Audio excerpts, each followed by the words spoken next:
Alrighty, everybody, it looks like it is about that time to get started today. Let's give it one quick second for everybody to jump in. 1 second.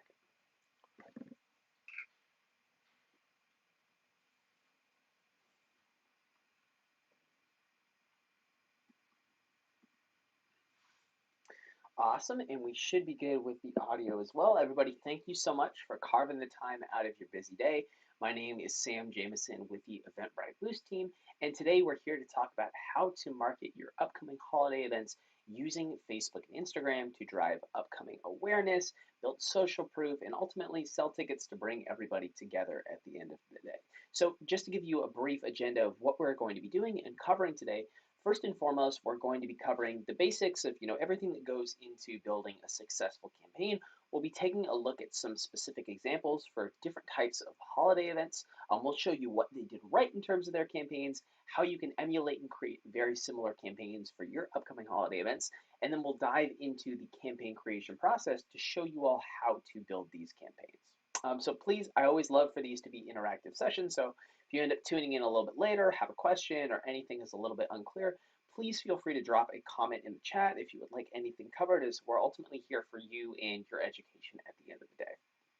So jumping into it, everybody, the four main variables that go into creating a successful ad campaign that are ultimately very important for marketing holiday events are, first and foremost, the campaign type and schedule. So we always want to be taking a step back and thinking about, if I was actually my customer at this point in time and I was seeing this event upcoming, would I purchase at this point in time? What's my urgency to actually get me to purchase? Because running the right type of campaign when your customers are likely to purchase is extremely important in getting you the best results for your investment. So we want to be very conscious of the type of campaign we're running. Additionally, we want to think about our target audience mixes. So are we remarketing to people that might have bought from us in the past years, or hitting people that have really good purchase intent for our events? And are we also using the best audiences available to help us go after new people and expose our event to new individuals that might not have attended our events in the past or may be unfamiliar with our organization? Then when it comes to budgets, we'll want to see, am I matching my spend with when there actually is an urgency to buy, and am I running my ad campaigns and spending an appropriate amount when my customers are actually likely to purchase? One of the biggest mistakes many of us see when it comes to ad campaigns is ultimately we might spend too much money on the wrong type of campaign when our customers don't really have any urgency to buy, and then we don't really see a good result from what we end up running. And lastly, when it comes to the ad creative, you want to make sure that your ad creative is teasing the experience of the event and helping people imagine what would it actually be like if I were to buy a ticket and then go attend this event. So using things like branded images, video creatives are always really important, and we'll dive into the specifics a little bit later down the road. But to kind of break down each one of these components in a little bit more detail, first and foremost, we have the campaign type and schedule. So normally there are two most common campaign types that most of the big players and all of us run in the event space when it comes to marketing. The option that we have on left, if you are going to be running your campaigns in Boost, this is get people to buy tickets on your website. This is commonly referred to on Facebook as a link click or a conversion ad. It's a fancy way for saying we're normally running an ad going straight to your ticketing pages to make it as easy as possible for your customers to purchase. Now, these ads are fantastic to run whenever you're in a period where your customers have urgency to buy. So let's say, for example, you have an upcoming holiday event that's starting in a couple weeks. We're probably getting towards a timing period where your customers are likely to purchase, so this might be a good ad to run. But if we were advertising a Christmas event in the middle of July, this probably wouldn't be the best type of campaign for us to run. So always, to keep it simple, if you're going to run this type of ad, you want to make sure there is urgency or an incentive for your customers to buy. For example, I'm working with a customer right now that's throwing 3 different New Year's events, and even though we don't normally see many people purchase for New Year's events till after Thanksgiving or early December, he's actually running some discount codes for early bird purchasers that actually give people an incentive and have a little bit of urgency to purchase now. And then the other type of campaign that's very common are the RSVP ads. So it's important to use that add your event to Facebook tool to publish your Eventbrite event to a Facebook event, as this type of campaign, kind of think about it as the best of both worlds between driving sales and then also driving and building engagement and awareness for your upcoming event. Where if somebody comes across a Facebook event, they end up visiting it, they can easily purchase tickets directly in the Facebook event via the embedded checkout. But if they're not ready to commit to making that purchase, at the very least, they'll visit the Facebook event, and then you could remarket to them at a point where they're more likely to buy down the road. So the only downside of these ads is they only run on Facebook. So if Instagram marketing isn't even that important to you, it might be better to pursue a type of ad like this where you're building audiences, you're getting people interested, getting them tied into your remarketing funnel, but you make it easy for people to buy as well. Then when it comes to the target audience mixes, we just want to be considering, am I A/B testing multiple audiences? Am I kind of covering all of my bases for what I can target? Or am I kind of putting all of my eggs in one basket? One big challenge that we see is, sometimes if you run a campaign on Facebook, you might only be targeting one audience. If that audience does great, your campaign's going to do great. But if it doesn't do well, We don't have another audience to maybe back up the performance that we could move budget over to that might be performing a little bit better. And then am I using, best data that I have available and really kind of matching my targeting with the type of campaign and objective that I might be running. So let's first and foremost talk about New Year's events. So generally from our experience of what we've seen of how individuals purchase for New Year's events, unless there is maybe something like an early bird discount code or it's a really popular event that people might think would sell out really, really far in advance. In a lot of cases, we find people are pretty last minute buyers when it comes to New Year's events. In all honesty, at least here in the States, we've got Thanksgiving, we got Christmas, we got to work through. So that's another two major holidays before a lot of us even contemplate thinking about New Year's. So generally when it comes to New Year's events, we should have the expectation, unless you've seen differently from other previous events, that most likely we're going to see the majority of our purchases probably in the last couple weeks leading up to the event.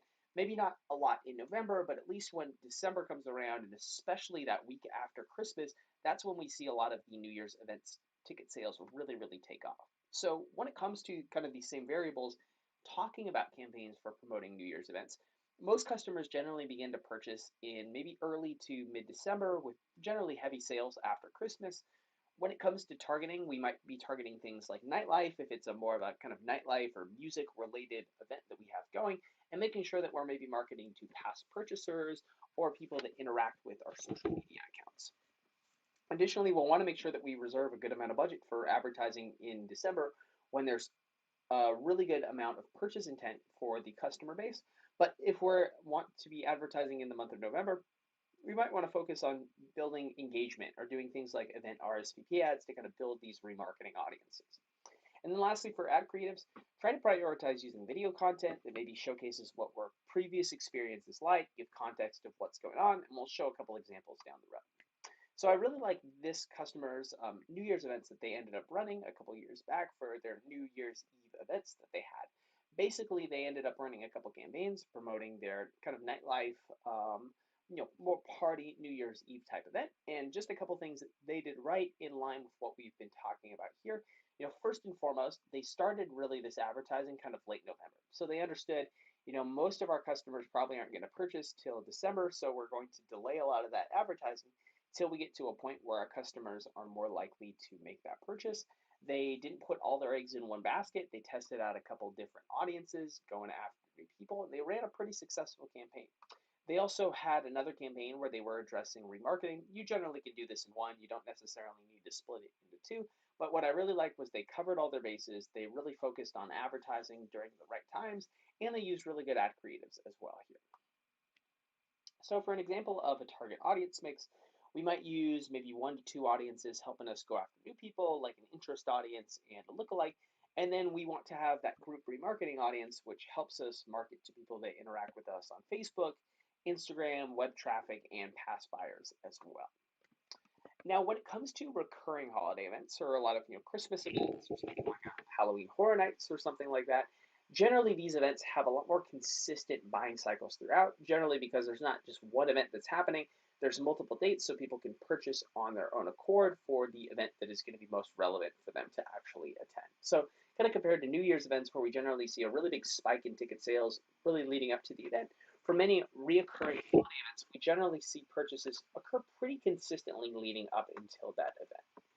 Now, when it comes to talking about these same variables for these types of recurring holiday events, most customers, and this depends on when your event starts as well, but a lot of customers, let's say the event was going to be starting, mid to late November or early December, we generally see purchases really starting to take off in November, and especially if it's a Christmas or other holiday related event, generally we see heavier sales start occurring after Thanksgiving when people have mentally one less holiday on their mind. And for target audiences, if you are advertising something that's family friendly, we can maybe target things like parents or people interested in holiday related interests, and then making sure that we're hitting our remarketing audience and maybe A/B testing another audience that helps us go after new people. And when it comes to the budget, we'll just want to make sure that we reserve enough budget so that we can effectively advertise when people are likely to purchase, which in most cases for a lot of these types of events is early to mid-November, leading into the events in December. And then ad creative will show you some examples a little bit later down the road.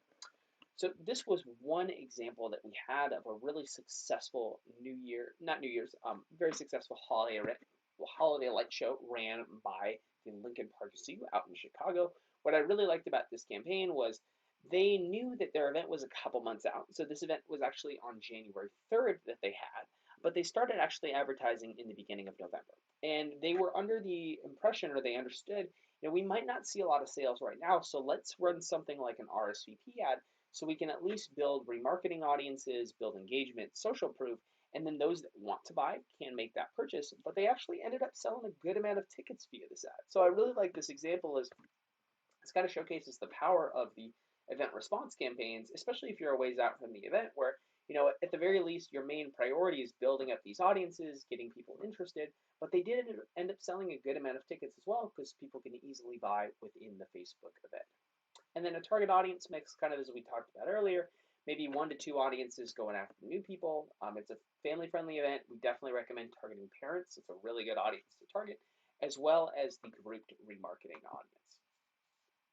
A couple ad creative examples.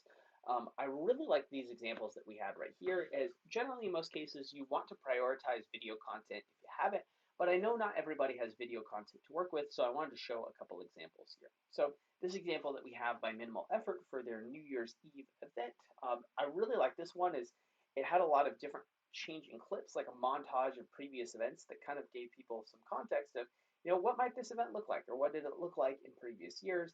It gave context. It was branded on who's actually performing. So this was a really awesome ad creative, and video content generally tends to outperform image content.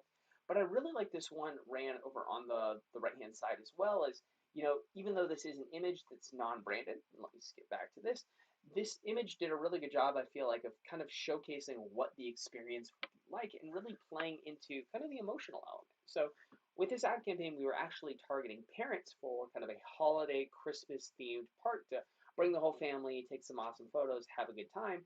And if you think about it, if we're targeting parents and we're showing people, photos of their very cute kids and things like that, they can imagine, what might my family look like if we were to take our holiday pictures at something like this. So you always kind of want to play into your target audience and consider like, what are they interested in? And something like this really elicits a warm kind of holiday emotion.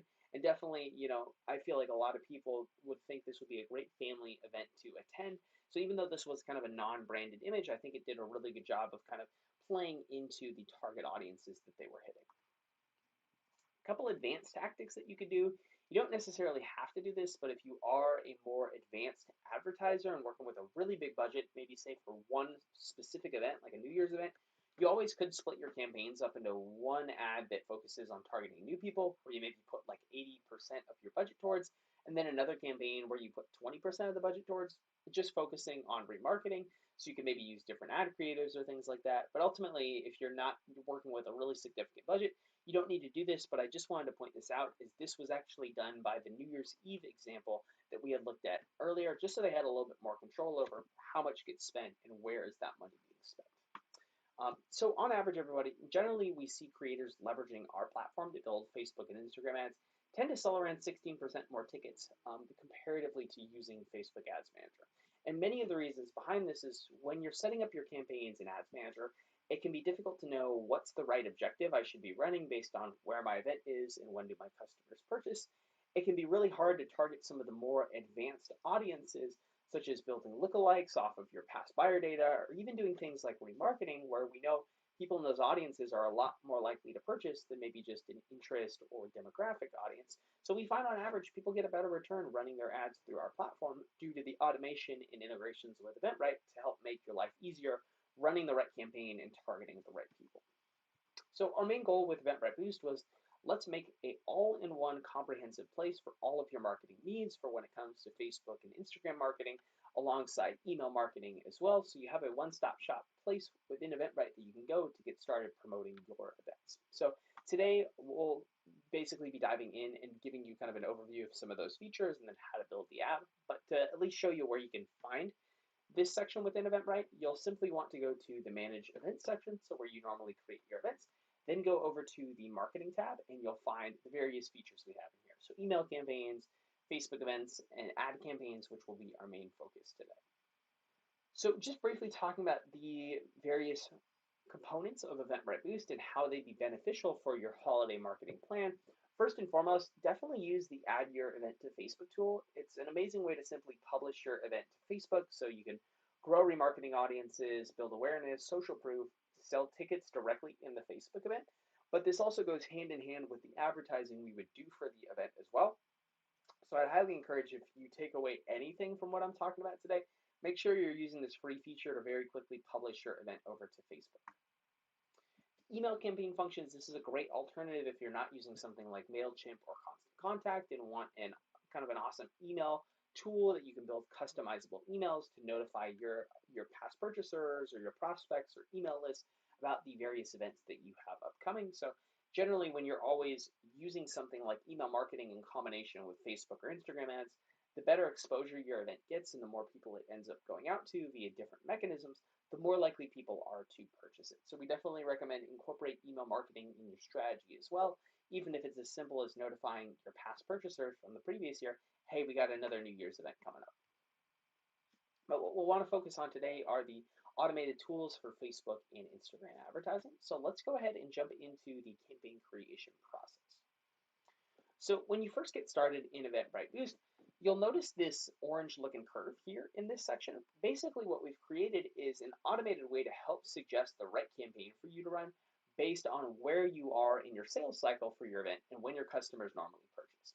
So this is actually a graph of how my customers normally purchase for my events over time. So you can see I sell a good chunk within the first week or so after launching that event. And then as I get closer to the end, I see a nice spike in registrations here. So all that you actually have to do to make sure that you're running the right type of campaign is just select your event via the dropdown, hit the Get Started button to start building a campaign, and we'll automatically suggest the right campaign that we think you should run based on all of our findings from hundreds of thousands of campaigns and consulting work.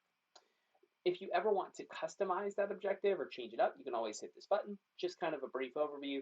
Going from left to right, the get people to buy tickets, best for driving sales when you actually have people that are willing to purchase at this point in time. If there really isn't as much urgency to purchase, event is a ways away, you might want to focus on something like an RSVP ad in this section. Or if you're strictly trying to pursue building engagement or getting likes or video views, which probably isn't as high quality engagement to translate to ticket buyers or registrations compared to the RSVP ad, you can also run engagements down. But today we'll roll with the recommended setting here in this section and continue on to the next step. Within this step, we're simply choosing what's the ad account that we would like to pay for the campaign with, and then what's the Facebook and Instagram accounts that we would like to run the ad from. Just as a reminder, the cost of the ad is always going to get billed to whatever card is on file for the ad account that you select, so make sure you choose the right one. And if you are working with multiple Facebook pixels, you can choose which one you want installed on your Eventbrite event, so you have that remarketing and tracking purposes. If you only have one and don't even know what Facebook pixels are, don't sweat it, as we handle it automatically for you and you won't even know about it. Awesome. So the event details section, this is where we enter in the location targeting. So if I wanted to market in Los Angeles, I can simply choose Los Angeles. We'll always pull in the location your Eventbrite event is in, so you might not need to change anything here. You could always add in additional locations. If you leave it blank, it'll hit the US by default. My event was actually targeting the whole US, hence why the box was blank when we got started here. And down towards the bottom, we can choose the age range. Think of this as a lower bound. You don't really need to set an upper bound in most cases for the people that you would want to target. So maybe in this case, we'll choose 18 and up and then hit continue. The next step is the modify target audiences step. So this is where we're going to build the audiences that we would like to target with our campaign. We have a really cool interface here that will help guide you to creating the right campaign and using the best target audiences available for you. The first audience we'll want to start configuring is what's called the interest audience here in this section. So if I was advertising maybe Christmas or holiday related events, we generally want to start typing out a couple words that are related to the event that we're marketing. So if I was advertising a Christmas light show, I might target people interested in Christmas. Let me try typing out Christmas one more time, if I can spell today, to see what different Christmas events we could target. Okay, so just looking through Christmas decorations, Christmas lights. If we were throwing a Christmas light show, those might be some great ones to end up including within this section. Christmas village, various things like this. And once you have a couple interests in this section, you can always use this drop down to choose other interests that are relevant to the ones that you already have within this section as suggestions from Facebook. So maybe including something like Santa Claus, And then maybe, it's a family-friendly event, so I might type out something like parents to target parents here in this section. So generally, there's no right or wrong answer for the number of interests you'd include here. You'd at least want to make sure, especially if you're in a major metropolitan area, you have a pretty decently sized audience here in this section. If we were in the LA area and this audience was only 5,000 people, I would be a little bit worried and probably would need to expand the size of this audience so I'm properly reaching enough people. And then this next section, we are automatically including a remarketing audience. So this is going to help you market to people that interact with you on Facebook, interact with your Facebook events, interact with any Instagram accounts that you want to choose in this section, as well as that Facebook pixel traffic for remarketing. So we really make it really easy for you to handle remarketing in this section so that you're not putting all your eggs in one basket, hitting people that are more likely to purchase, and then you have the other interest audience, which will help you go after brand new individuals. So once you've configured this, one last thing to let you know, if you are advertising music-related events, we have a shortcut for you generating these. So let's say you're advertising a New Year's concert with a specific artist. You could always type out that artist or another bigger artist within that same genre of music. And what we'll do is we'll automatically build an interest audience for you based on the related artist to the one that you ended up typing in. So if any of you are working with music or comedy or anything like that, this is an awesome audience that you could use. So like, let's just show a comedy example. If we chose David Cross here, you can see we'll have a lot of comedians that show up down towards the bottom. So it's an awesome way to just quickly build an audience to target people that are relevant to either the comedian or the artist that you are marketing. Cool, so let's hit continue here. In this section, we will give a recommended schedule or budget for you in this section. So if you want to roll with the recommended options, you're always welcome to do this, or you could click to this button to customize the schedule and budget. The most important thing to consider when it comes to the schedule and budget is, are we conserving enough budget to actually run some ad campaigns during those periods where our customers have the highest urgency to purchase? And generally, you'd want to run your campaigns maybe in a week or two long bursts, maybe up to a month, instead of setting up one continuous campaign that spends equally throughout the day your event goes on sale to the day your event happens.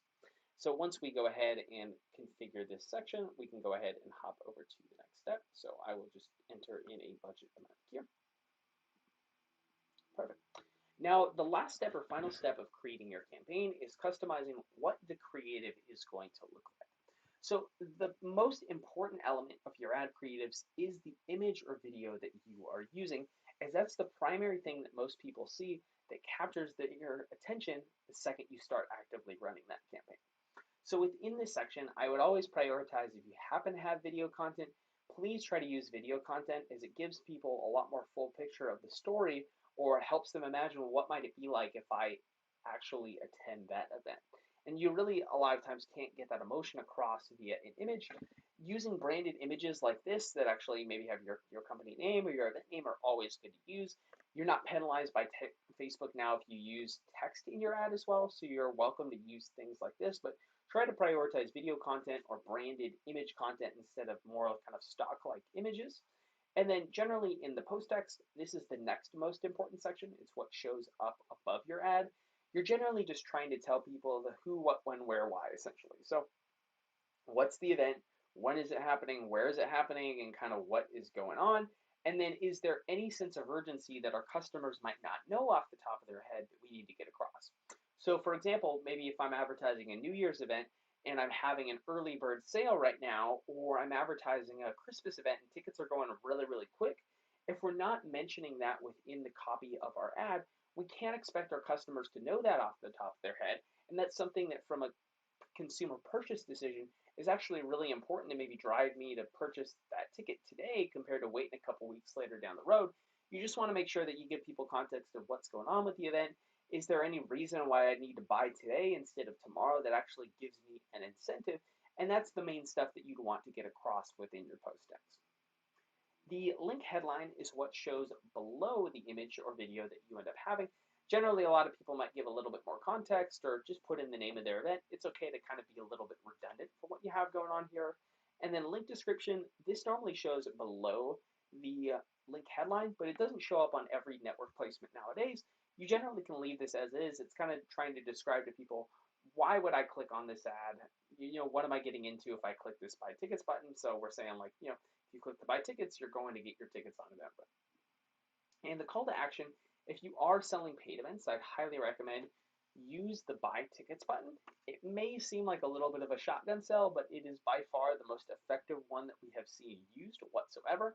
But if you are advertising free events, you could potentially use something like a sign up or a learn more to, if you don't want to potentially confuse people of thinking it's a paid event or anything like that. And once you add in your image or video, you can always add in additional images or video if you want to do a little bit of A/B testing. I'd say don't go overboard with this and don't really worry about A/B testing the text components, as they'll probably hurt your ad performance more than it will actually help you. And if you want to customize the image or video that you're using, or the crop or the thumbnail thereafter on a per placement basis, you can always click on the pen icon underneath the image or video that you add, and then you can go change up the image or the crop, or if it's a video, the thumbnail on a per placement basis. So let's go back to this original creative that we had right here in this section. If this is a really good looking kind of landscape image that we have here. If I wanted to change up the image that's going to be running on stories, I could click this change image button, then go ahead and select an asset that is nicely branded for stories like this one. So let's go ahead and add that in.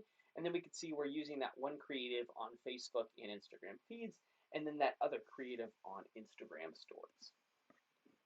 So yeah, ultimately that is the full campaign creation process, and that was pretty much everything that I wanted to cover today. So please let us know if you have any questions, if you're watching this a little bit later and have more questions for us. Always please feel free to message us via this help button as well. There's a lot of us looking at your questions at all times, and we're more than happy to help give you a little guidance or feedback on anything that you have going on. But thank you very much for watching. I appreciate you carving out the time of your busy day, and I hope you learned a couple cool new facts or new pieces of education when it comes to marketing to help empower you to execute your marketing plans for your holiday events. So everybody, once again, my name has been Sam Jameson with the Eventbrite Boost CX team. I hope you have yourself a fantastic day. Thanks for watching and enjoy the rest of your week as well. If you're always looking for more, I will be streaming tomorrow at 11 p.m. Pacific to be covering a lot more of this stuff as well. So thanks for tuning in and have yourselves a wonderful rest of your week. Appreciate it.